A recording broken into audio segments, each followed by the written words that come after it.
wiki with EPRI. I wanted to thank you all for making time to attend this Digital Grid Virtual Workshop event. We're delighted you could be here, and I'm pleased to be your host today, along with our keynote speaker, Mcgranigan, and our distinguished panel that will be speaking. I just wanted to first, in addition to welcome you, go over a little bit of housekeeping. Presently, for those of you who are attending, everyone is auto-muted given the size of the number of attendees. There are two ways that you can ask questions during the webcast. One is to hit the chat feature at the bottom, where you can see there where it's noted, and you can type in a question. You can also submit a question by raising your hand as indicated in the WebEx toolbar, and we can, at the appropriate time, unmute you to ask your question. I will say that for this size of meeting, that the chat feature is probably going to be the most convenient way to ask your question, so we invite you to do that. We are recording this webcast session, so your participation is your consent to that recording. And the recordings of this webcast and the presentations themselves will be posted on both the EPRI and Stanford websites at the appropriate time, and we will provide that information once it is available. So we are really excited about this week's sessions and some sessions to come that I will touch upon. And some of the objectives for this week's sessions. We want to present a vision of what a shared integrated digital grid represents. And that will be followed by the convening of experts here that we've assembled here today for our U.S. utility panel, as well as in our successive panels over the next 2 days, to discuss gaps to achieving this vision. Principally, a gap that has been identified through some prior discussion preceding this event around enabling data platforms to enable a digital grid. And if you have received some of the material that accompanied the registration, you may have read briefly about this, and we will be talking about this as a theme throughout our session. We will be discussing here as well, particularly today, understanding some of the utility requirements and plans around this digital grid vision, which, again, can entail many different aspects. And also discussing some technology solutions to help bridge those gaps. And that'll be one of the themes of some of the upcoming events as well. And this is all really intended to help inform a robust research roadmap as an industry, and to hopefully inform a collaborative research initiative that is very much a priority for EPRI on behalf of the industry. And as you can see there in the chart on the right, there are many different aspects that a enabling data platform for a digital grid can encompass, with the customer being at the center. And in very general terms, one of the ideas that Mcgranigan will articulate is the idea of being able to integrate customer resources, customer DERs, customer technologies in a variety of ways that can improve the flexibility of the grid, and in a way that doesn't compromise the value that the customer receives from his technologies. So there are many different aspects that are involved, from integrating this dispatch to ops and planning, the application of AI, common information models to enable a transactive energy paradigm, all with data security for the customer being paramount. So these are just some of the aspects that will be touched upon over the sessions to come. Just a bit of background here, and EPRI is pleased to co-host this series with the Stanford Bits and Watts initiative. We have been working together for a number of months, originally to plan this as a physical workshop that was to have taken place in March. Obviously, circumstances are such that we weren't able to do that physical workshop but these virtual workshops, these webinars are the substitute, and fortunately we're able to continue in this way. A brief word about each. EPRI is an independent not-for-profit research organization. We're focused on research on the generation, delivery, and use of electricity, and it's for the public benefit. And our research is ultimately aimed to improve or to advance the safety, reliability, efficiency, affordability, and environmental sustainability and health of electric service through collaborative research. Speaking briefly on behalf of the Stanford Bits and Watts Initiative, and pleased that Liang Min and his colleagues have been instrumental in helping to set these meetings up and have been a wonderful partner for us. The Bits and Watts Initiative is a major initiative at Stanford focused on digital innovations for the electric grid. And their mission is to help advance business innovation, policy supporting customer control and end user technologies, to recast the relationship between consumers and the grid. And really both of us, and I also want to acknowledge VMware that has been a contributing sponsor and has done a lot of work to help in setting up and planning this event and the events that are following this week. But we all really share the same workshop goal overall, which is to convene the experts that you see here and over the next few days, experts from the utility space, from technology, academic leaders, that'll be something here throughout the summer, to develop a research roadmap for the standardized data platform to help interface customer DERs with the grid and ultimately informing a collaborative research initiative. And last bit of housekeeping, again, this is just the start of upcoming events. This week, after today's event, we will have our European utility panel that will be happening at the same time tomorrow. Liang Min from Stanford will be hosting, and Arun Majumdar from Stanford will be the keynote. And Mahir Chebo from GE Digital will be the moderator. And then on Thursday, at the same time, we will have a technology panel, and the keynote speaker will be David Tenenhouse from VMware, and the moderator Nicola Piel-Molter from VMware. And finally, and lastly, we are planning a weekly summer webinar series beginning July 1st that will probe in some more detail aspects of the integrated grid and digital grid, and we will have some academic and technology and other experts provide some deep dive perspectives on their research and other ongoing activities. So we're very excited about that, and both the Stanford and EPRI sites will be repositories for this information. So you will be receiving notifications about this, and we thank you for your participation. So with that, I'd like to turn it over to my colleague, Mark Mcgranigan, Vice President of Innovation at EPRI, to give our keynote address and their vision for the digital grid. So Mark, turning it over to you.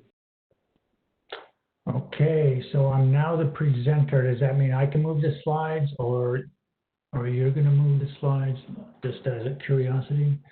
You should be able to move the slides, Mark. So I can. Okay, beautiful. All right, thanks a lot, Omar. And I'll second Omar's comments that we're really delighted to be co-sponsoring this series with the Stanford Bits and Watts program and VMware, and really look forward to this being a kickoff to a very interesting and I think useful series of discussions that can help move this topic forward around the digital grid. And I'm especially interested in this aspect of integrating the customer and the community, and I think you'll hear a lot about that in these next couple of days. Today we'll get a perspective from some U.S. utilities that are very active in this innovation space, and tomorrow we'll get kind of a European perspective, which is very exciting. And I thought I'd just started off with a discussion of what we're talking about with this digital grid and customer integration. And we've been talking about the concept of an integrated grid for a number of years now, kind of moved from the smart grid terminology to the integrated grid to really emphasize that it is about distributed resources, the customer, the community, all being part of making the grid as efficient and optimized as possible. And I like to use this phrase at the bottom where we talk about taking the fact that we're going to be managing our energy use locally, community, household, building, more and more. There's more and more technology available for that. And our challenge as a utility is making that local energy optimization part of the global energy optimization. And that's what the integrated grid is all about, taking advantage of those resources, making them part of the operation of the grid. And a lot of it comes down to this question of flexibility. As we decarbonize and integrate more and more renewables that are variable, intermittent, storage is a solution.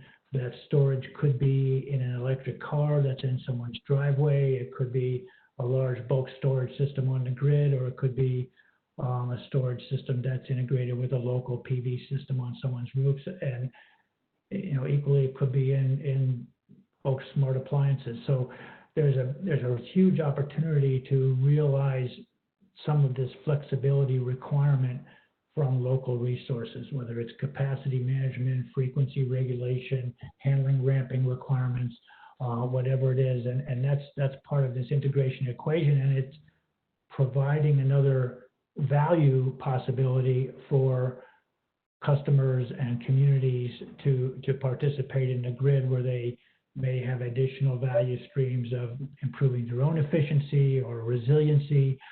But this flexibility part of the equation is very important, I think. We coined this phrase of the shared integrated grid that Omar mentioned.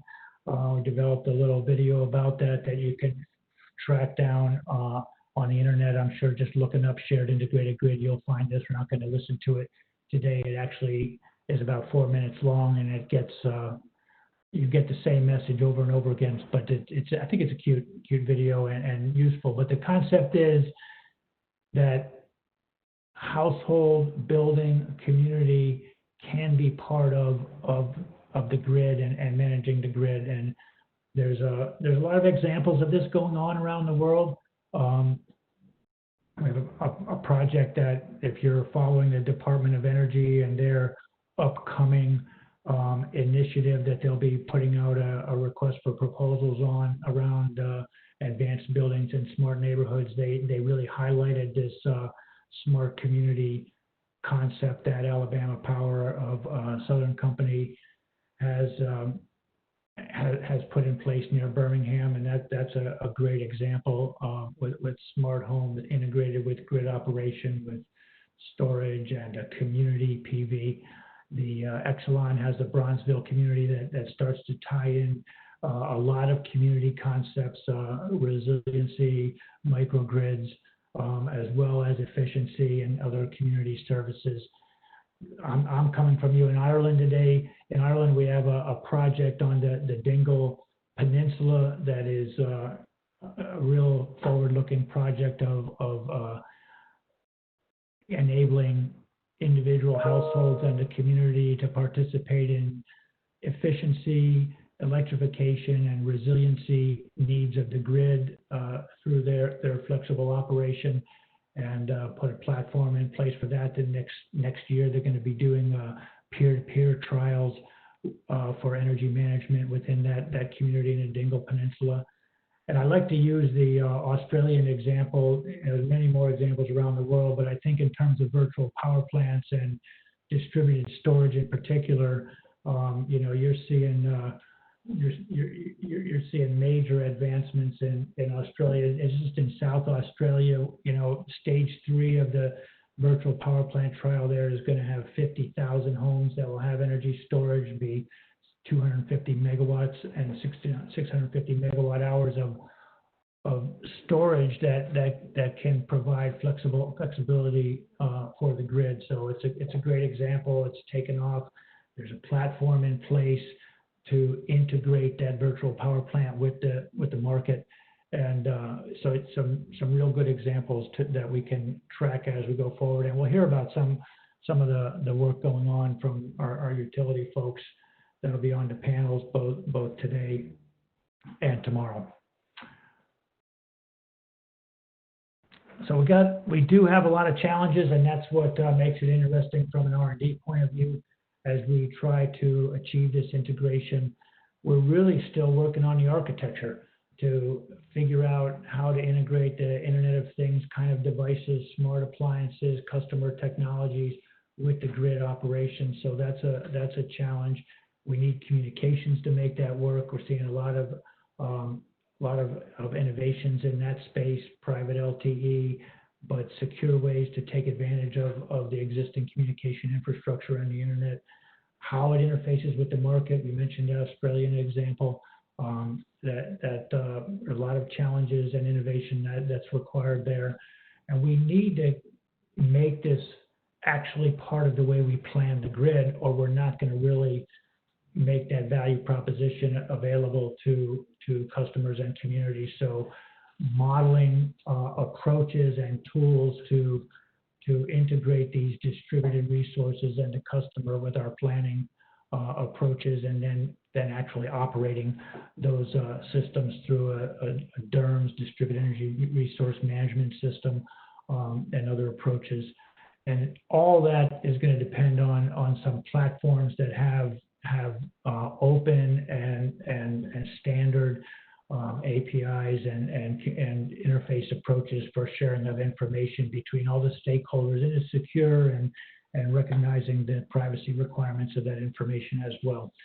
And as we look at, especially here in Europe, where the transmission and distribution system operators are definitely different companies, that requires a lot of coordination between those entities as well. So these are some of the challenges that we're working on from an R&D point of view, and we want to chat about in these panel sessions. But we're very excited about the opportunities. One thing that you'll see is demonstrations going on around the world.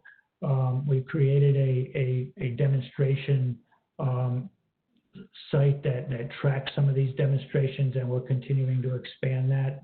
You should be able to find that at igdemos.epri.com, and under keywords see some of these demonstrations and track progress on them that are going on around the world. So that's exciting, and really look forward to the discussion. I'm going to be on here. I would encourage you to use the chat function that's available. You can go and introduce yourself on the chat, and I'll be watching it to ask questions, and we can use that to bring questions forward to the panelists as well. So just a suggestion. We've had good success with that on the COVID-19 webcast that we've been doing, and other activities in the virtual world over these past months. So look forward to the discussion, and thanks again to Liang and the team at Stanford for helping put this together, and VMware for supporting it. Thanks a lot, Omar. I'll turn it back over to you. Great. Mark, thank you very much for laying out the vision. I'm going to turn it over now to our moderator for today, Rish Gathagar. Rish is a senior program manager in our information communication and cybersecurity research area, and he'll be leading the session and introducing our panelists. So, Rish, turning it over to you.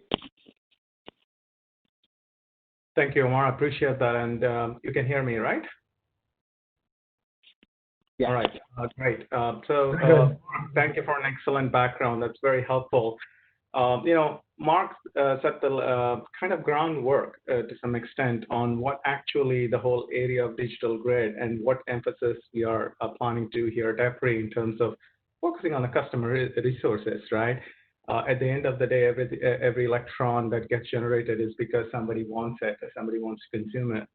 So customers become a very integral part of this whole equation of integrated grid, and also playing a very key role in determining the reliability, resiliency, efficiency of the electric grid. So that with that theme, we have a amazing, talented and expert set of panelists today that represents different parts of the country, the electric utilities that are from all the way from East Coast and all the way to the West Coast, and in the middle as well. So with that, so I can move the slides, right, Orly? Correct. All right, so yes, I can. So these panelists will describe, in general, focusing on the United States, because we do have a panel tomorrow that's focusing on the European context. From the US context, we're looking at experiences. What are utilities doing in this space that are very relevant that we all can learn from?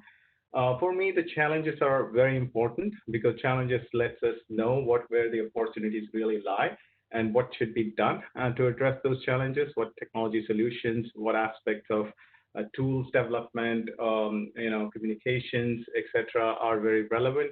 And finally, the focus on this particular initiative is on the data requirements, because digital grid needs automation, automation needs information exchange, information comes from data, end of the day. So if you want to look at that, the data becomes a solid foundation for everything. That is something that has changed quite a bit in recent years. The whole area of data analytics, optimization, modeling has become a very critical part. And the more data and accurate and high frequency data you have, more reliable forecasting, for example, you could have, and also lead towards new services and business model from the utility perspective. So with that, the customer side of resources is our emphasis. But from the grid objective, how can we improve grid flexibility, reliability, and enhance customer experience? So these are some of the key themes that this panelists will be talking today.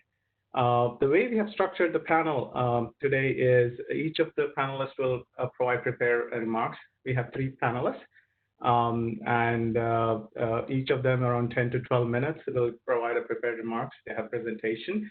Then we will have an interactive discussion. Our plan is to have at least around 20 to 30 minutes for interactive discussion. As Omar alluded to earlier, if you have any questions, feel free to send us in the chat. We'll be monitoring that. And then plus at the interactive discussion, raise your hands.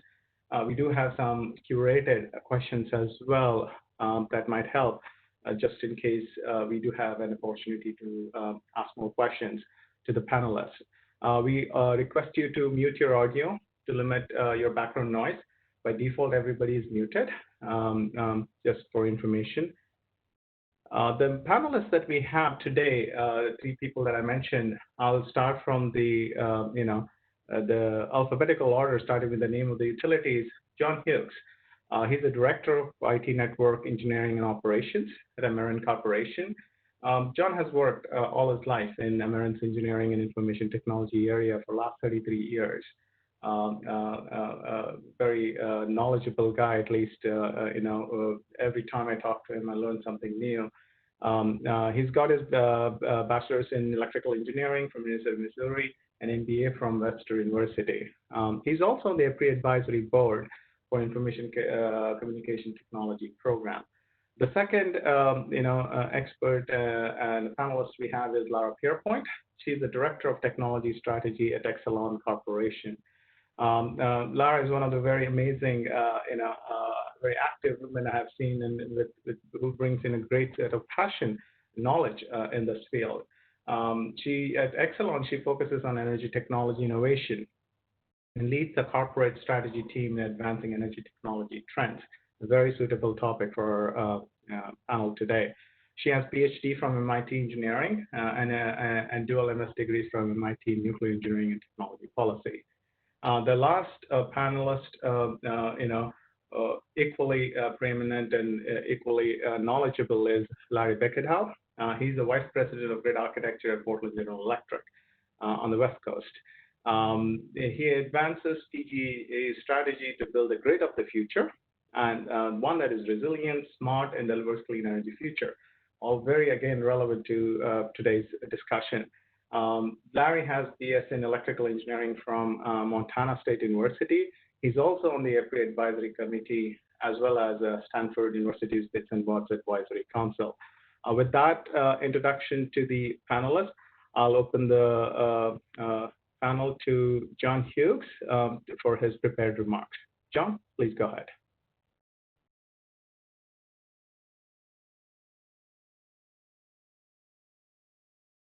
John, can you hear me? You must be on mute.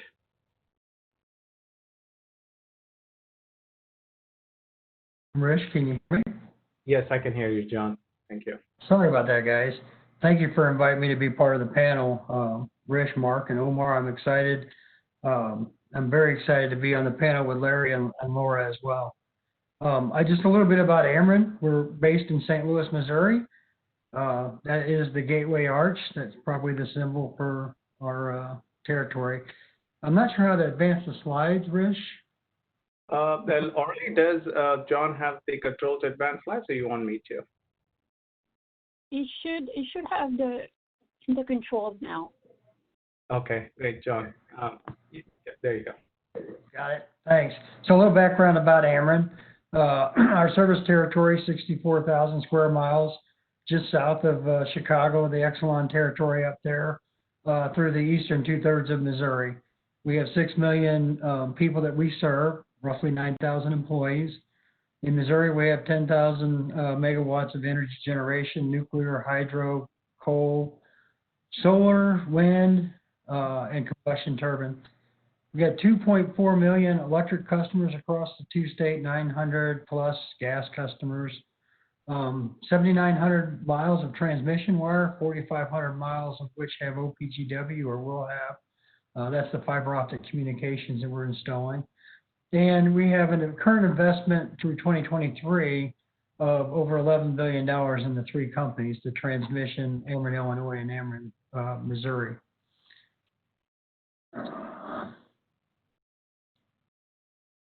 Just a quick comment. I think it dovetails with some of the high-level objectives that Mark alluded to and really what each utility strives to be, and that is a good steward of our resources, starting with the environment. We've done a great deal to lower our carbon emissions since 2005, almost 24%. And we have a target of reduction of 80% by 2050. And along with that, we've already reduced by 49% nitrous oxide as well as sulfur dioxide emissions.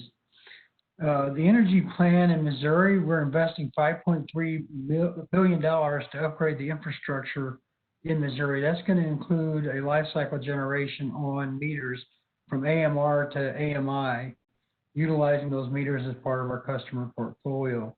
The Smart Energy Plan also will be upgrading a lot of our equipment and grid operations. You'll see a lot more distribution automation, a great deal more.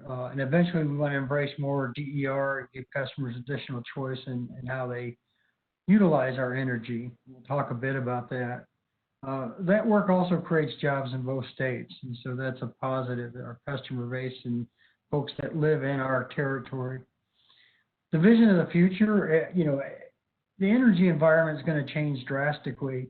Working with EPRI, we like to say that the center of value is going to be the grid. No longer is it the big, coal plants generating power. It's going to be how we make and provide access to the grid for customer choice, for capabilities and reliability.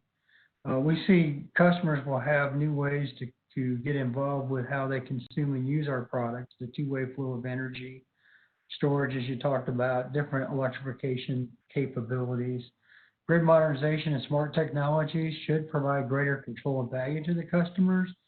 We illustrate a customer example on the right there, different choices through an app, but there's also different choices about how they sit and work on the grid. Can they be a partner of Ameren? Can they drive energy efficiency? The key thing here is as utility companies, we need to be agile, we need to be customer-centric, innovative. And I think Ameren's leadership has done a lot to be innovative. We do see electrification of the transportation and major manufacturing industries is really where the future of demand is going to come, and so we have to be ready to support that. And that's a distributed load, but it's also a distributed source that we have to consider. I look at some of the emerging technologies that we've actually tested. And at Ameren, we have a large technology assessment center built in Champaign, Illinois. And in that facility, we have everything from wind and solar, gas generation, battery storage, It's grid connected. It's a microgrid control with both secondary and tertiary controls. And we use that platform also to provide customer appliance testing, smart lighting testing. And so it's been a great asset to prove out capabilities around distributed energy and how to manage those capabilities. It's a center where we can engage customers as well as manufacturers to think about how the future would look. How do we engage customers? Some of the things that we've been dealing with, cybersecurity in that world. We work with Rich and EPRI on a simplified version of DERMS management using the open source tool. How do we build an architecture for communications? And understand, I come from a communications background, so that's my primary focus. And the one thing about being in the network team is you get a little bit of everything the industry and the company's doing because you're the connected piece of that fabric. Machine learning is another area we're doing some work. Customers will benefit by getting more intelligent offerings, more of an omni-customer approach when they contact us. But soon that'll be available in operations. Smarter devices, better suggestions on where problems and opportunities, predictive maintenance and troubleshooting. We're already doing drone testing. We've got waivers with the FAA to do beyond line of sight testing with drones on our transmission lines, using communications with those drones to capture images and do assessments. That's still in pilot. Augmented reality, we've done a number of different examples of augmented reality. That's more for the coworkers' capabilities, but it does improve cost and reliability. We've done a lot with virtual reality in our nuclear plant, where we train and teach people how to operate steam pipe maintenance through virtual reality classrooms. It's been very successful. That's in a daily use. Again, I talked about the distributed energy already. Things like pulse sensors will add more data points to our network. Expanded customer services and control around energy efficiency. In Illinois, there's a mandate. We're doing things with bulk bar optimization. We want to do more with the capabilities around DERs. Again, the electrification of transportation, we're working with manufacturing industries, making sure that we have electrical-driven forklifts and equipment of that nature. I think the one thing I'd like to just stress is all these capabilities come through different processes and services, and every one of those processes and service relies on data and touch points. But without that fabric of the network, you're not going to get any of that. So my focus in a lot of my conversation today will be building that network to give you reliable data and access. When I look at Ameren's strategy around the foundational grid from a network perspective, we want to minimize dependency on carriers, lease services, moving away to a private network. We feel we have greater cybersecurity control, better reliability and recoverability. And so we put a lot of effort into building out a robust backbone using fiber optic communications. We worked and designed this MPLS network, working with EPRI, with Tim Godfrey's group. We think that we can lower our overall operating expenses substantially over a period of time by building our own networks. We also piloted and installed the first pilot outside of Southern Company on a private LTE. We tested over 14 use cases. It was published in UTC, and we did a lot of research with EPRI on those capabilities. The success of that was greater than we had anticipated. Not only was it more reliable, it was easier to install, and we even built in failover with that. So we're currently looking at moving all of our 20 existing wireless network solutions into a private LTE. We'll still maintain a mesh network for our metering systems, but the backhaul on that will come through that private LTE. And again, a standardized packet-based end-to-end network gives me a standard platform for which I can move data and have access. The network will be segmented based on business and reliability. And again, some of the efforts I outlined there, working with EPRI, we worked with Tim Godfrey on an energy roadmap with the Department of Energy. Industry published research with the private LTE and cellular carrier QoS. We are founding members of the Utility Broadband Alliance, in which we encourage EPRI to keep a pulse on. And have also been working with Nokia and AT&T on some of these aspects. So high level, that's Ameren. I don't want to consume too much time. Any questions or comments, or Resh, you want to take it over? Thank you, John. Thank you for that excellent presentation. We do have a few minutes, and thank you, John, for presenting that on time. If any, you have any questions, I don't see anything on the chat, Orly, but I'm not sure if anybody has raised a hand to ask questions to John. I have a quick don't see question. anything on my end either.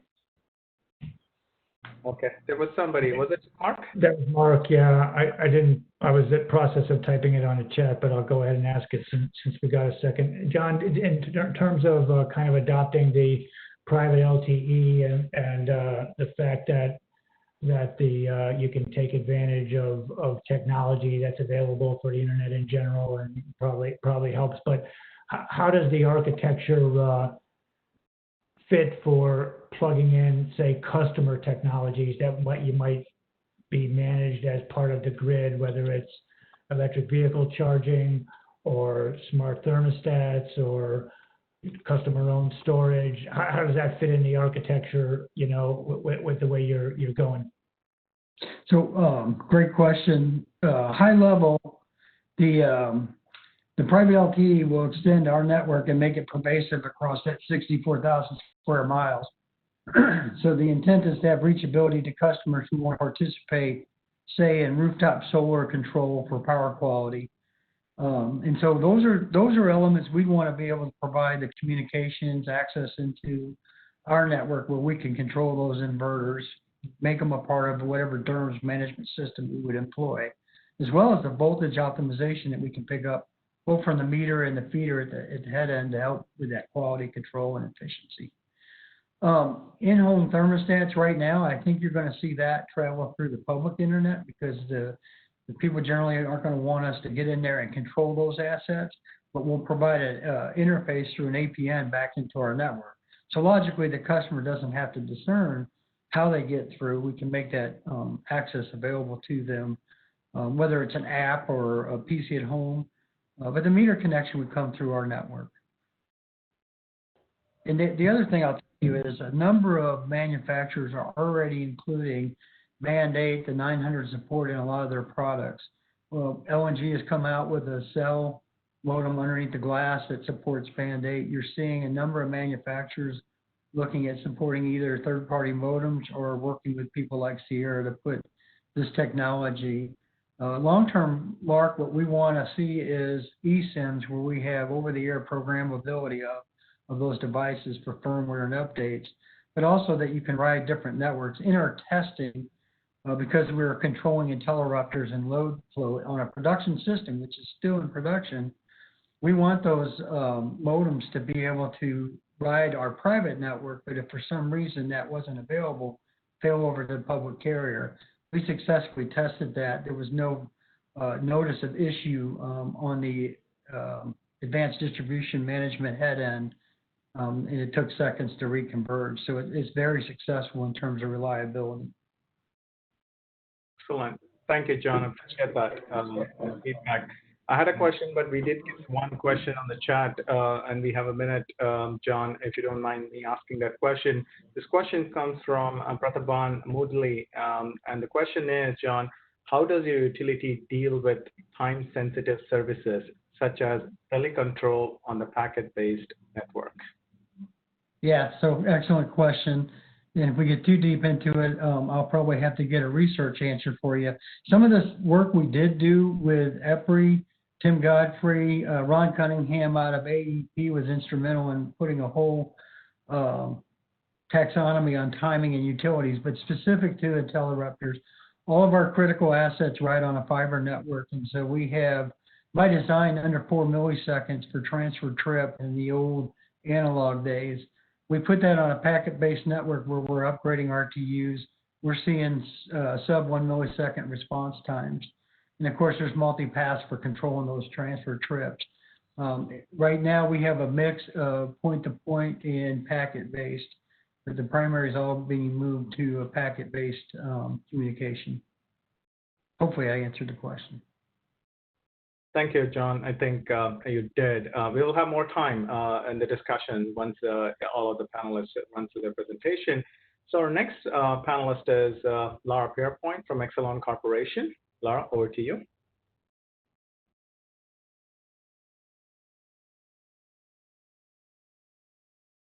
Lara, you must be on mute. There you go.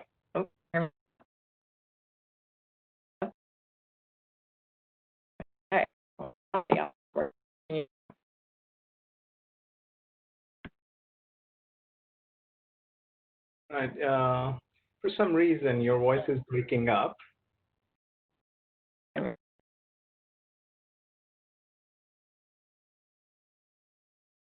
Is it me or? Okay, it's better now. Thanks, Laura.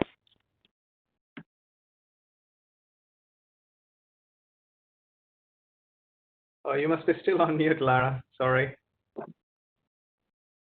There you go. Can you hear me now? Okay. You can hear you. Okay. Sounds like there's a bit of an echo, but hopefully that'll work. I'll really talk a little bit about what we're on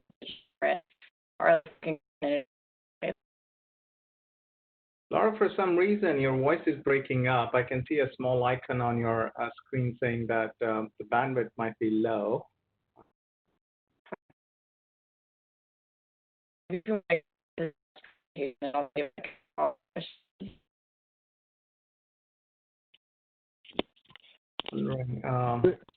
Rishton, this is Omar. Perhaps maybe we could switch over and come back to Laura and go to Larry. We'll do that, Laura. While you're working on it, we'll come back to you. Give us 10 minutes, and we'll come back to you on your presentation. We're going to go with Larry. Larry, if you're ready, I'll just quickly move the slides to Larry. All right. Good morning. Can you hear me? Yes, I can hear you, Larry. Great. Good morning. And thank you, and apologize on Laura's behalf, and hopefully we get her back on because I know she's dynamic, and Exelon has a lot to offer, so looking forward to hearing her remarks here as well. So if we can, do I have the slides? Do I forward here? I think you should have the controls. Yeah. There we go. Let's go to Portland General Electric. Okay. All right. Well, good morning, and thank you for allowing me to participate on the panel. I have to say that EPRI and Stanford on the Bits and Watts are two of my favorite research groups, and really love working with each of the teams, and appreciate all the efforts that you're doing for the industry, for utilities, and for our customers. I'm very mindful of what has taken place here with the COVID.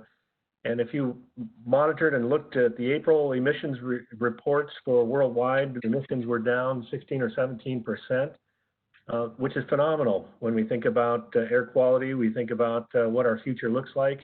And I have to say that I believe customers are really going to be driving for decarbonization. They're going to be asking us to do things really as we go into this future.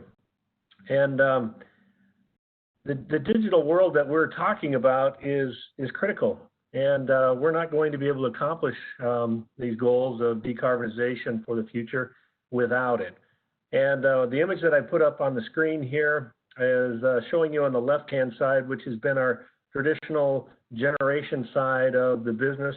And here at Portland General Electric, we are an vertically integrated utility, so we still have both sides of this equation and how we operate.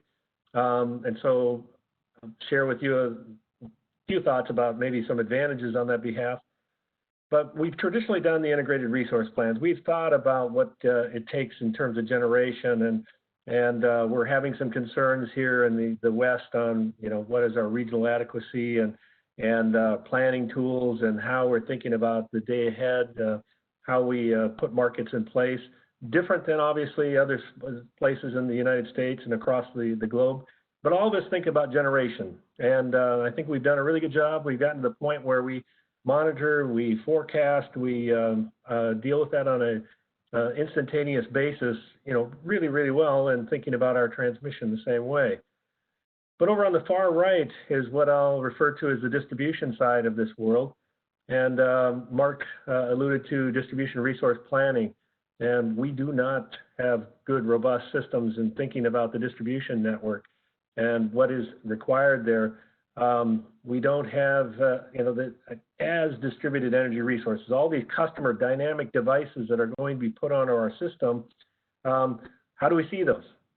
What do they look like? How much influence do we have on them?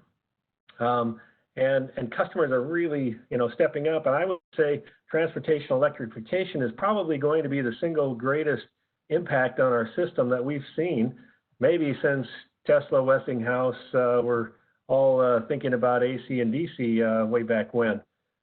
It is going to have a significant impact on us.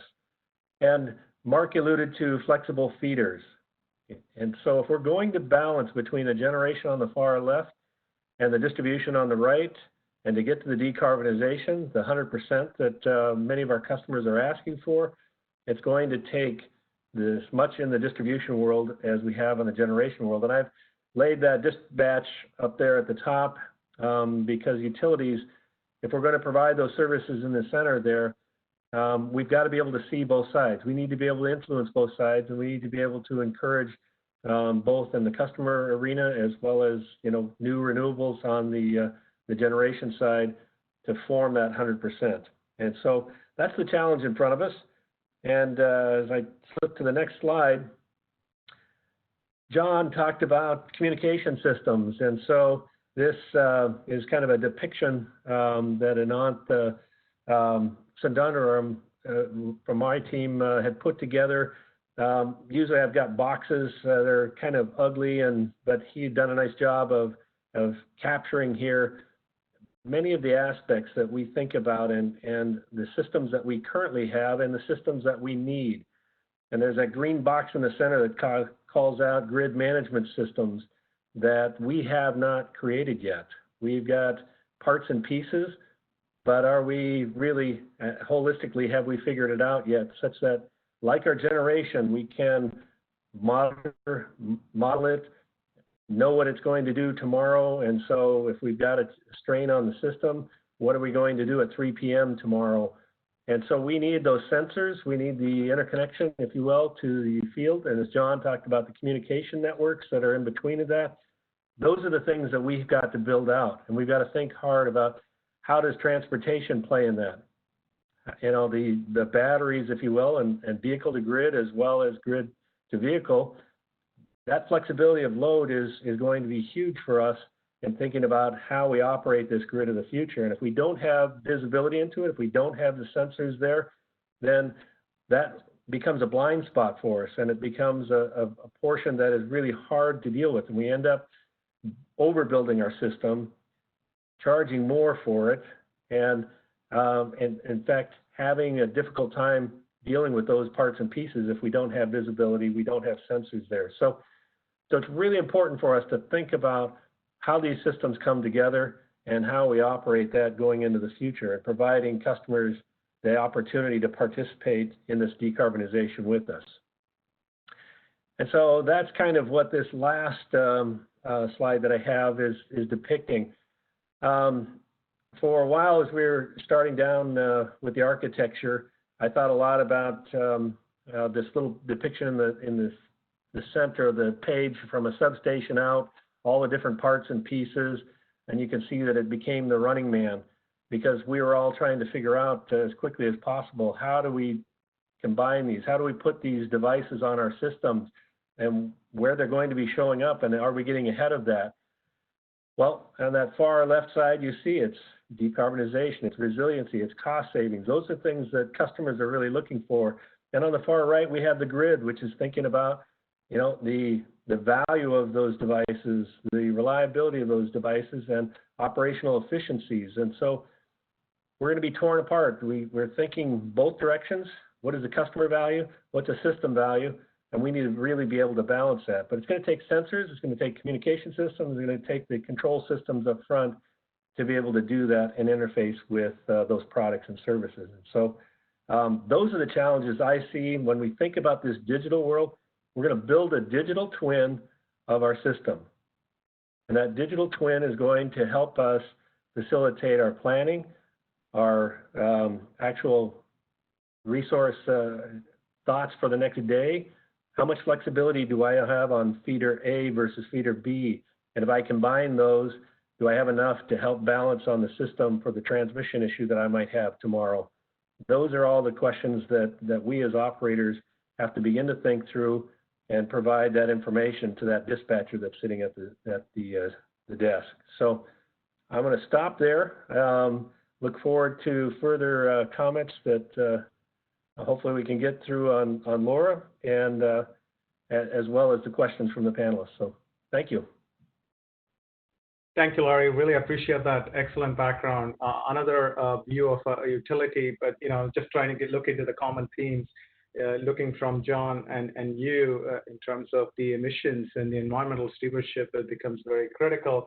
Another thing I learned is that how network and this smart infrastructure and communications become a backbone to enable that integration and data platform and flexibility, for example.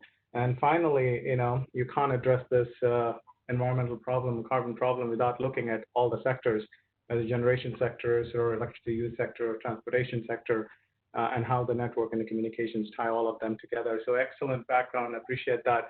We have a few minutes. So we can open the door for questions from the audience. Do you have any questions, Orly? Anybody raising their hands?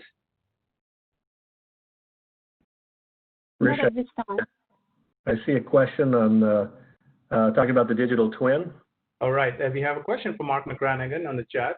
I'll repeat that on a question for all the attendees. Love the digital twin concept applied to the power system. How far down into the community/customer do we go? Yeah. That's the great question. We traditionally have thought about just our distribution systems. And, I think John had mentioned the distribution automation and the equipment that we normally run. You can see batteries, et cetera, being in a similar way. You can see the inverters being in a similar way. But we've got to go beyond that if we're going to get into actually building management. So you think about all the chillers that are out there that are connected, and how do we communicate and start to enhance and use that as part of that flexible load, if you will. It comes in lots of different varieties. I would say that we're thinking about it, as John was, in a neighborhood area network, kind of one step below what we call our field area network, the private LTE network, where those devices communicate. And I think he mentioned possibly through web. Is that the best way to do that? But certainly we need to be able to influence. And, when you call upon it, if you only get 60% of it, is that going to be enough for tomorrow's needs at 3 p.m. when you hit the peak of the heat? Need to understand that. And that's why flexibility, and what are the metrics associated with flexibility on a feeder, and how much do you have?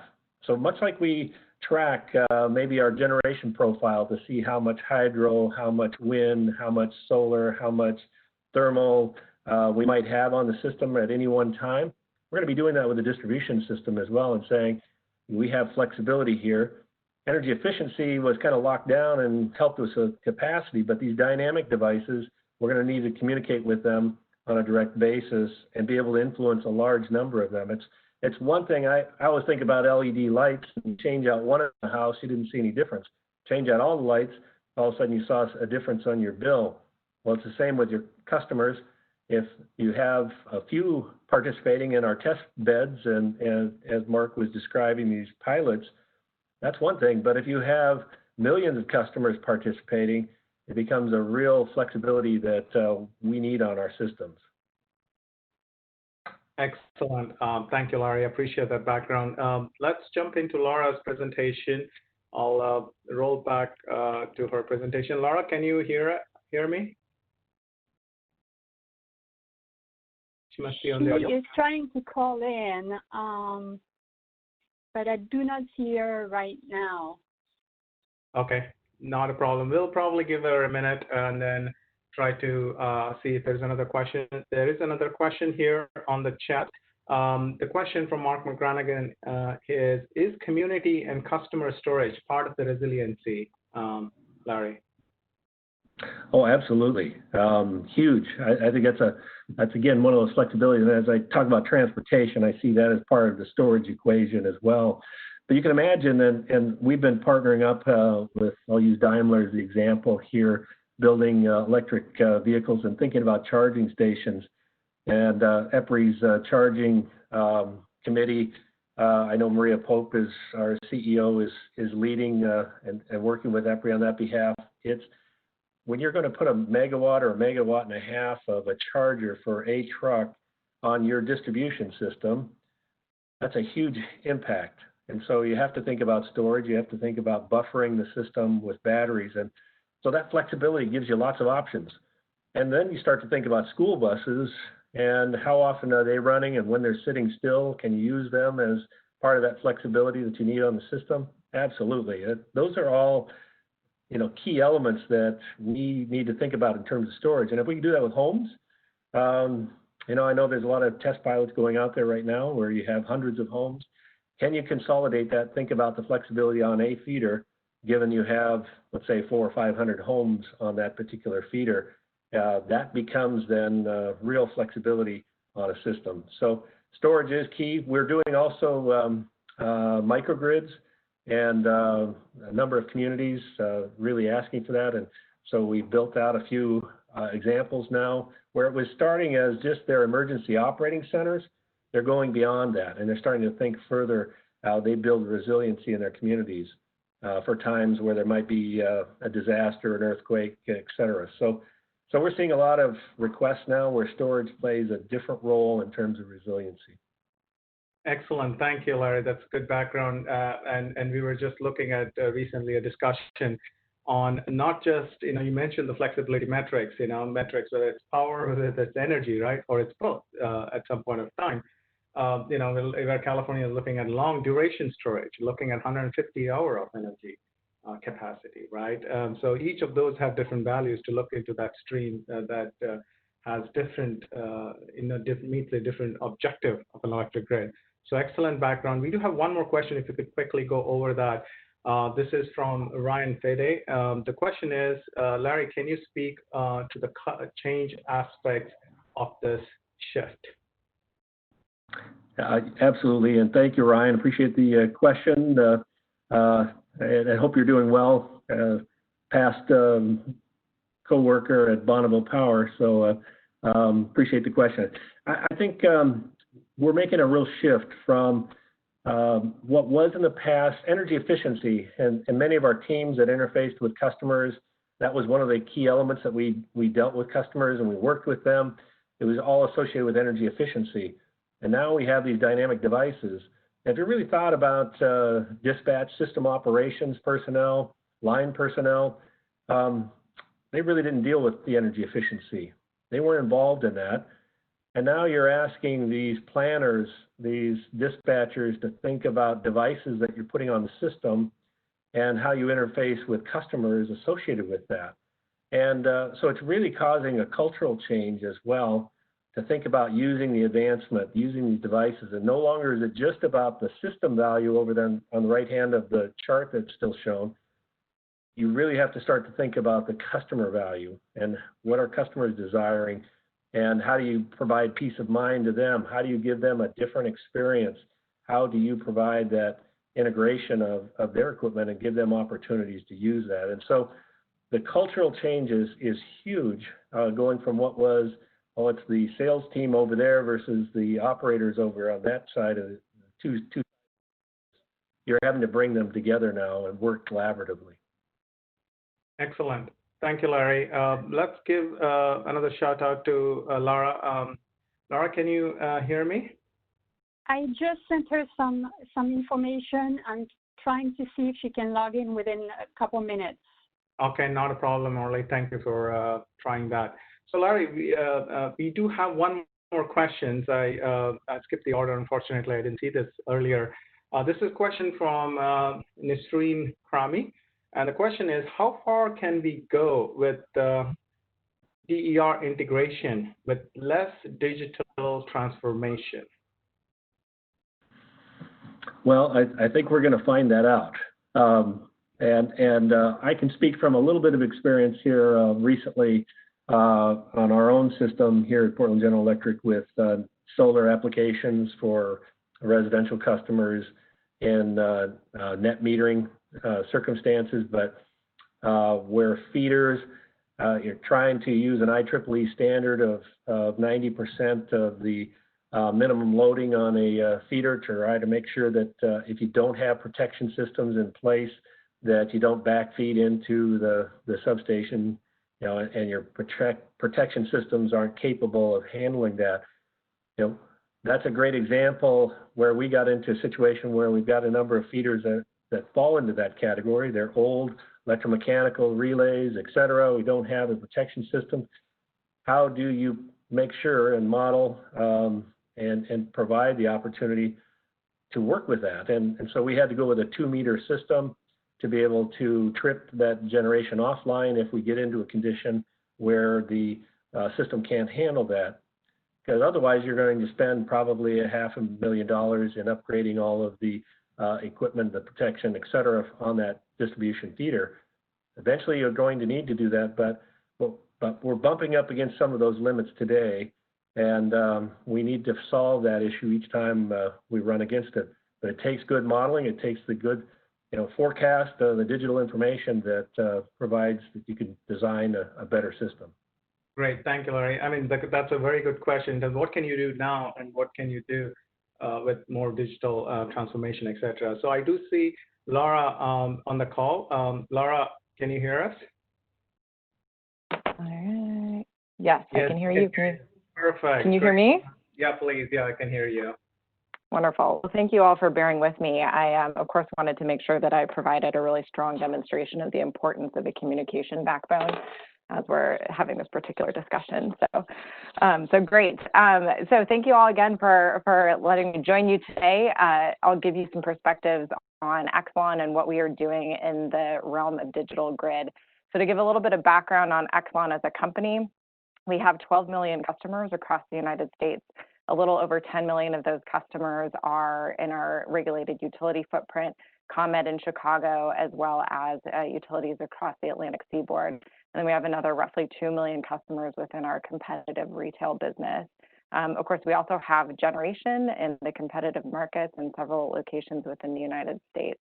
My role within Exelon is actually at the corporate side, and I'm the Director of Technology Strategy. So that means that my team and I are really looking forward at what we see down the road and kind of around the corners with respect to technologies across the board for things that are of interest to Exelon, and then of course specifically within the realm of digital grid type assets. So to that end, we run our R&D program and work with universities and national labs. We also work with startups in sort of an early to mid stages of the innovation pipeline. And in general, we're looking for the things that we'd like to deploy in about a year to say 3 years, or in some cases even longer than that if we see particularly game-changing technologies on the horizon. So I'll be talking a little bit about our perspective on kind of the future of what the digital grid might look like. And of course, as we talk today, I'm happy to give some examples as well of what's already happening within some of our utility footprints. But going to this first slide here, I think it's really important to continue to ground in not just, how we are doing things and what's available with respect to digital grid assets, but really why are we taking the particular actions we're taking. And of course, we, like others, I think this has come up a couple of times so far today, we're really focused on our customers and creating customer value. And so to do that, we think about what customers really want and what they expect from their electric service. So the first and foremost thing is, I think all customers are really come to expect sleek and easy interfaces. They want to be able to interact with their energy systems the same way they interact through their iPhones with myriad other kinds of services that they elect to have. In addition, I think we're seeing a move toward integrated services. And again, I think you've heard a fair amount about this already today. Energy and security and thinking about a whole home approach, a way that you can have a single interface to interact with a number of things that could work together within your home. A lot of folks, of course, having digital assistants in their home and increasingly using those to control various aspects of their appliances within their house, as well as other kinds of services as well. I note here that this is where we get into really some of the important trade-offs, particularly with privacy. I don't put privacy here as kind of an end in of itself. The way that we think about privacy is that it's really a necessary condition for all of this work, as it has been really for everything that utilities have done since their inception. And what's interesting about this challenge with privacy is that customers approach it differently. We have customers that really value the ease of use and really want to be able to move seamlessly from one kind of service to another. We have other customers that are much more concerned about privacy and really want to see protection of their data as being front and center. And sometimes there are some real trade-offs around how quickly and easily we can innovate and the extent to which we're really thinking about privacy protections. So that's something that we always have in mind. Of course, everyone wants 100% reliability, or as close as we can get to that, and that's only increasing in importance as our lives become more digital and more reliant on various kinds of electric appliances. And then I note that some customers want more choice. So that means that there are customers who are interested in really deciding very specifically what sorts of energy services they have, thinking about the ways in which their energy efficiency interacts with distributed energy resources and options for grid power. But I think part of what we see also is that the majority of our customers want to know that they're getting electricity that is as inexpensive, as reliable, and as clean as possible. And ideally, they'd like to know that that's what they're getting, and then to be able to sort of set things and forget them and think more about the sort of other kinds of value-add services within their lives. So then we think a little bit on the flip side of that, what is it that we're thinking about as utilities? And again, a lot of this has come up today. We're managing variable resources, we're managing the integration of electric vehicles, distributed generation, and I think this is extremely important, particularly understanding exactly what's on our system and how we can manage those system assets, how to visualize those appropriately. We're managing aging assets, and as we do all of this, of course, thinking about the customer's needs. I think part of what also makes this challenging, and this is what my team tries to think about, is not just the technologies, but what are the business models and the institutional arrangements that really enable their effectiveness. So we're thinking about how grid operators, policymakers, and regulators play within these kinds of systems, how we communicate with them, and how having new kinds of digital assets and data can enable us to make better cases and have more open and transparent discussions with our regulators.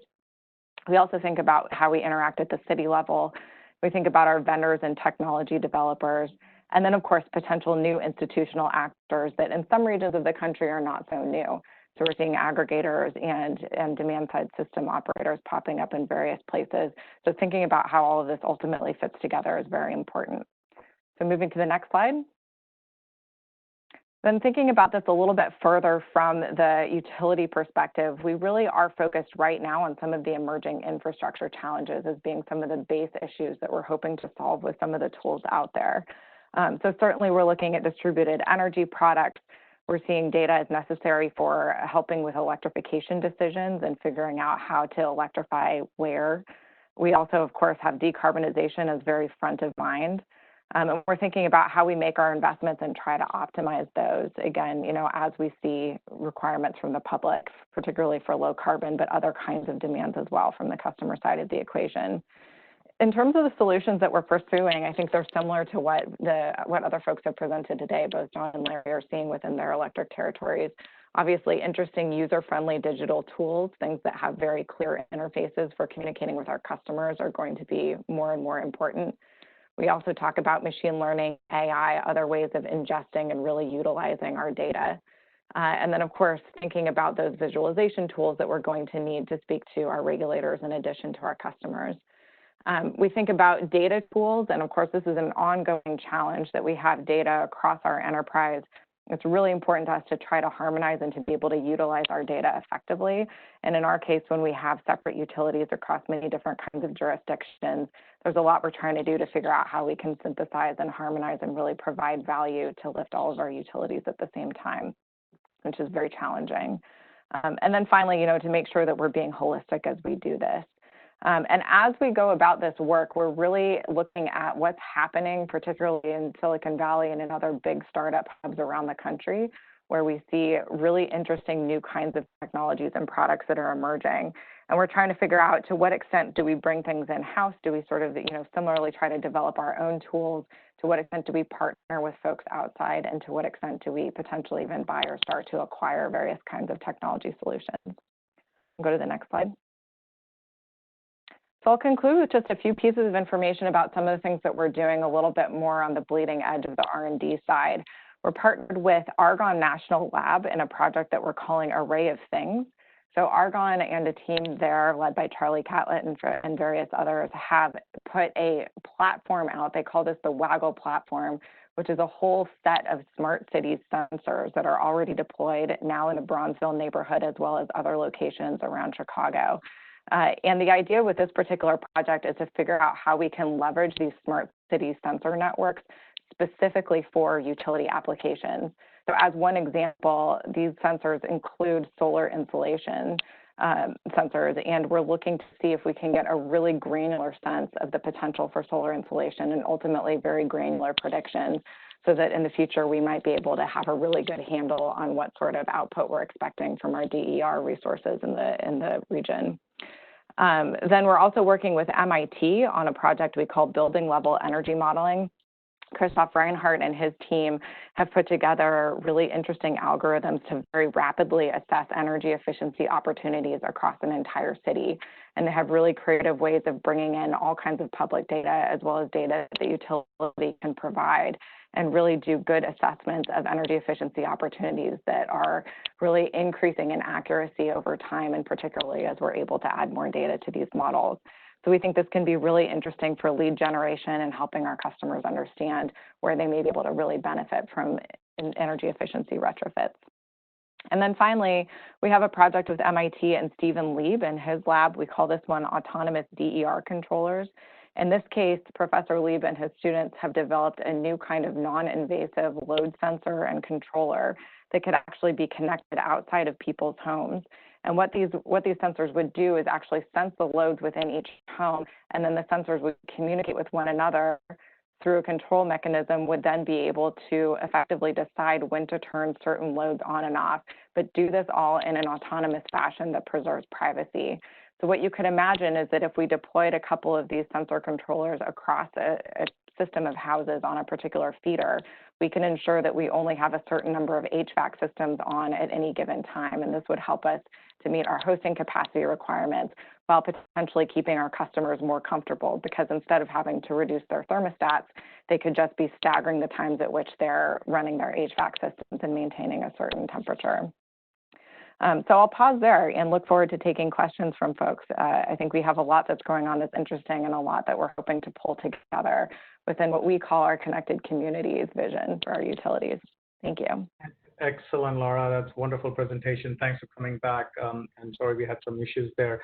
You did an excellent job on your presentation, and a great summary from my perspective, how you're really applying digital technologies and trying to address real issues, and how you're using the data from the customers, your autonomous DER controllers is a very good example of innovation and research that are happening in this project. So we have, I would say, 15 minutes. I want to give a minute for Omar to close out, but now we have 15 minutes open for the questions. We do have some questions on the chat. I will go through that first, and then we'll kind of open up the floor for other questions. First, I'll start with a question that was posed to all the panelists. This is from Liang Meng from Stanford. What role will AMI/smart meter system play in the future of this customer-centric world? So, and either of you could take that question. This is Larry. I'll jump in real quick. I did add a little bit of onto the chat there to say, clearly as we add in transportation electrification, we have a whole bunch of chargers that are going to be added. That is just another meter, a different form of that. These are sensors that are out, and as we are thinking about how we communicate, how we use those sensors, much like Laura just demonstrated the autonomous DER controller, is that eventually going to be built into the meter? Is that something that we want to consider? I think those are there's lots of opportunities there to think about what can that meter do further than just providing the data, the sensing that it has right now. Excellent. Thank you, Larry. John, Laura, any perspectives? Yeah, Rich, just real quick, the meter is going to play a significant role. You'll pull data from that meter for volt optimization, power quality. But starting real soon as we roll out our smart meter program in Missouri, we're going to offer 4 different new time of use plans for customers in Missouri, allowing them to default into one plan but opt into other plans. There'll be dynamic time of use plans. And the goal there is, as the adoption of DERs increases, at a macro level, the time of use rates will evolve to dynamic pricing programs. And that's going to be required so that, instead of having to force curtailment, you'll use pricing to incent and curtail customer usage. You'll still want the ability to manage and control, what's backfitting through that feeder potentially, but utilizing the customer desire and the meter to control that. Excellent. Thank you, John. I completely agree with you. I want to give an opportunity to Lara. Lara, do you have any perspective on this? Yeah, I think this is actually a really interesting question because I certainly agree that particularly in the near term, smart meters are going to be a very important piece of the equation and a very important source of data. But we do actually wonder sometimes how far in the future that might hold. And I think it depends on the other kinds of sensors and the other kinds of controllers that we wind up deploying throughout businesses, throughout homes, and throughout our network.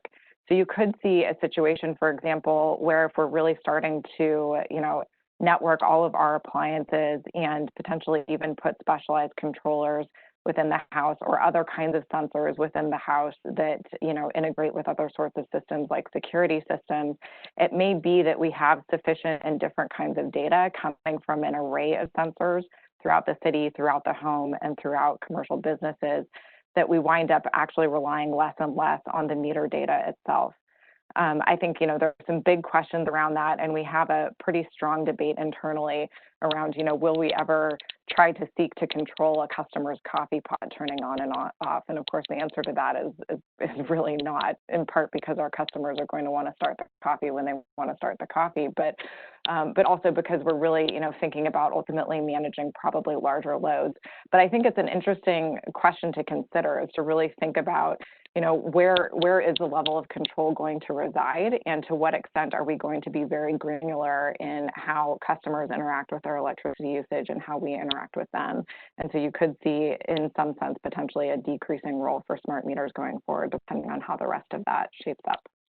Excellent point, Lara. I mean, not just about the control, how much control you need, but what also needs to be controlled. That's an important point. Related to that topic, I think I have a question for all the panelists at a higher level. Everybody mentioned about smart technologies, networks, and communications, and even data access, cybersecurity, et cetera, are important aspects. But to really integrate them into the utility, you need to also create markets. I think everyone said the same thing in terms of creating programs and markets that enable the flexibility or customer resources to play a very critical role in addressing grid reliability, resiliency needs, et cetera. And we have clearly seen, it's a FORC study or many other research studies that I have done in the past, is having those both markets of dynamic pricing that John, you just mentioned, moving from TOU to dynamic pricing eventually, and then also having these smart consumer technologies play a very important role in seeing how much flexibility can we get and how much reliable flexibility we can get, because reliability and persistency plays a very critical role. Reliability from making sure if customer says they're going to do something, you can rely on that, right? And persistency is, every time you ask the customers to do that, can they persistently provide that? And within this, the data plays a very key role in that whole decision-making process. Your forecasting as well as real-time monitoring, measurement verification, et cetera. So what value do you see, evolving from this customer data that might help electric utility manage its, grid more reliably and in a more resilient manner? Yeah, I'll go ahead and jump in. I mean, I think it's a really interesting question, and it's really important that we understand this. And I think the key point here is that we will come to understand what the potential is, particularly for kind of demand side responsiveness in light of these kinds of time of use programs over time. So obviously, when we start our first pilot, it's not going to be quite clear the answers to some of the questions you're asking about consistency and, in total amount of response. But I think as we move forward, we're starting to learn more and more about the right level of aggregation, about exactly how many systems are required in order to achieve the kind of reliability that we'll need from that side of the equation. And the more data we get, both in terms of time and in terms of number of participants, the more clear it will be exactly to what extent we can rely on these kinds of services. And I feel very optimistic that they'll be an extraordinarily robust and important piece of the system going forward. Wonderful. Anyone else? I guess I would chime in with Laura and agree. And I think we as utilities, we have to be very sensitive to how we're operating a grid and thinking about reliability and affordability, et cetera.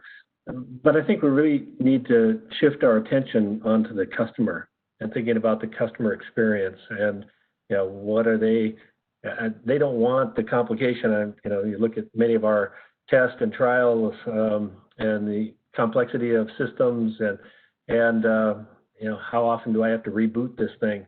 How often do I have to talk to this thing? Customers are going to want, things that are simple, easy to operate. I'll use a quick example of a tankless hot water tank that I put in that actually learned what I did for the first 7 days, and then it performs on that basis. So how are we putting those things into play to help us into the grid? So customers are going to want things that are much easier. And yes, that they know they're participating, that they're effective. They want the advice from their energy partners to think, how can I transition? We have groups that are coming to us from companies and saying, we want to transition to this decarbonized world, but I don't know how to do that for my house. What do I need to do for my house? And how can I participate in this? And so, again, I think we have to turn our attention to thinking about customers and their desires as much as what we've traditionally done on the grid. Excellent. Anything from you, John? Yeah, just briefly, I think Laura and Larry did a good job answering it far better than I would. I think about, as you, in the short term, as you manage the grid and you look at localized load and resources, I worry about the third parties that are going to come in and sell customers goodness on the backs of the utility. And we focused on grid reliability in the traditional DMS. And I worry that we lose sight of how quick retailers can work and put that edge computing out there and give solutions and opportunities to our customers who really don't care about the reliability of the grid until it affects them individually. So I think we have to be cognizant of what those disruptors are.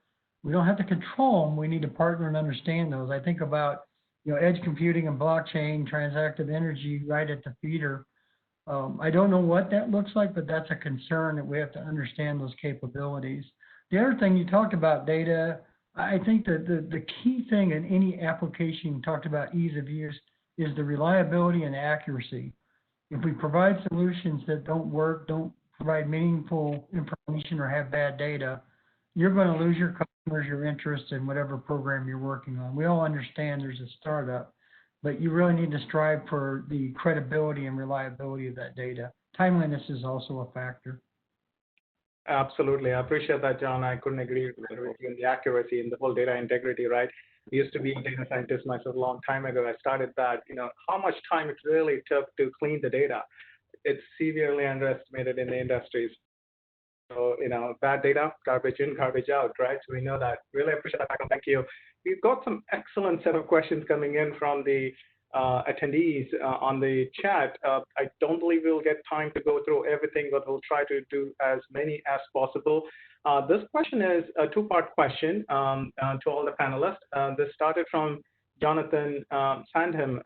The question is, does the role of disaggregation or sub-metering become more important into the future as we are looking at a lot more than just kilowatt hour in the future, going beyond kilowatt hour, the disaggregation submetering become important. The second part of that is, thought is, Mcgranigan adding to it is, will third party offer these energy services enabled by submetering, and how should the utility interface with these third parties and these energy services? So it's a related question. And one is the value of the submetering and aggregation itself, and the second one is how do you enable those aggregations to third-party services? So anybody want to take this question first?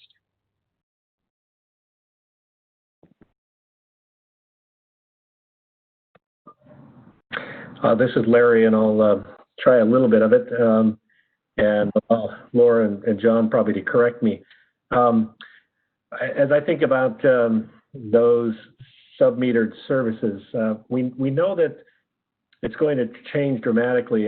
Transportation electrification is a great example of that, because now you've got a device that's moving around, may not even be on your system, it's going to somebody else's system, and yet that customer is going to want to maybe have a flat rate for their electric fueling. I'll use that term. I'm not quite sure what we want to call it, just electric charging, but they're going to want to make it easy for wherever they're charging their vehicle. And so there's different services associated with that. But I would also say that we had an experience here in Oregon where we talked about transportation electrification, and we call it make-ready work. That's the work from what would be traditionally a typical meter today to what would be the charging stations. And whether you've got fleet or it's going into apartment complex, et cetera. But that make-ready work traditionally has been under the National Electric Code instead of the National Electric Safety Code. So that's an electrician versus a journeyman lineman. But yet we in Oregon are looking at, well, let's make it a qualified worker that can work on that for somebody. And oh, by the way, can you, the utility, install that? Because the hurdle has been the charging companies would love to put chargers on, but the affording of the wires and conduit, et cetera, to get to the charging station has been a real barrier. And so we're seeing that if the utility can step into that space and provide that make ready, much like we do a line extension to a home, then all of a sudden that barrier goes away. And so the services, I think, are going to change over time, and where the need is and how we, I guess, push for those services is going to be dependent, as Laura mentioned, with our regulators as well as what society is pushing for, what customers really want. Excellent. Thank you, Larry. I know we are almost like 9:29. I want to make sure I give a minute to Omar to wrap up this panel. So we do have some great questions still. Unfortunately, we're not able to get to it. But what I'll do is ask a two rapid fire questions. You'll get 10 seconds. You could just say yes or no, or just say, yes, we are doing this. So let me ask that question really quick. Jesse Niobe asked a question. Any example or challenge that have been solved through machine learning applications? So, we can start with each one of you, rapid fire. No. Okay. Lara? I don't have a specific example right now, but we're actually working pretty heavily with GE on a predicts implementation within our utilities. And I think there are a couple of cases where we're likely to be able to leverage some machine learning in order to do some predictive maintenance, which we're very excited about. Excellent. Thank you. Larry? Yeah, the predictive maintenance on generation thus far, but also now we're starting to see it from things like services connected or transformers, right homes to the right transformers, that sort of thing. Starting to see machine learning there. Excellent. Thank you. One last question from Glenn Pitchard. As an industry, have we missed the boat on smart inverters? John? I don't think so. I think it's evolving. I do think smart inverters is probably one of the best changes and evolutions in our industry. The digital sine wave and the efficiency that you want to drive in the grid, I think it's coming, and I think we need to embrace it even more if I understood the question right. I think that's great. Thanks, John. Lara? Yeah, I agree. I know that we have some legacy systems out there, but I remain hopeful that we'll see increased deployment of smart inverters and ultimately some replacement of some of the existing systems, because I think this is it's a valuable set of technologies that we're really going to want to leverage. Perfect. Thank you, Larry. Slow start. I agree with both Laura and John that technology, in fact, utilities were somewhat resistive, in this process at first, making sure that we wanted to get safety, protection, all those things correct. But I would also challenge us that we didn't know that we needed 45-foot class 2 poles 100 years ago either. We're going to learn as we go. Excellent. Great summary, guys. I think both ladies and gentlemen, this has exceeded my expectations, certainly in terms of knowledge and learnings, but also in terms of the relevancy to this particular digital grid workshop that we collectively can get in crafting our research goals on new collaborative models, etc. So with this, I really appreciate you guys joining us. It's been an humbling experience. And I'm glad to have you all in the panel, and providing your insights. Really appreciate that. Thank you. Omar, back to you. Thank you. Fantastic. Rich, thank you. Thank you to all the panelists. And on behalf of our colleagues at Stanford, Bits and Watts, and EPRI, we appreciate everyone being on. Just a reminder, and we'll put up this slide here as we close, we will have our European utility panel. That's a session tomorrow at the same time, followed by on Thursday our technology panel. So once again, we look forward to having you participate, attend those sessions. We again want to thank Larry, Laura, and John for your excellent presentations, Rish for your moderation, and everyone for your time. Thank you so much. And we will be, once we have the recording, we will send out information to everyone that's attended on how you can access the webcast recording and a PDF of the presentations as well. So with that, we will adjourn the webcast. Thank you, and I look forward to seeing you tomorrow. Bye-bye. Thank you. Thank you, everybody.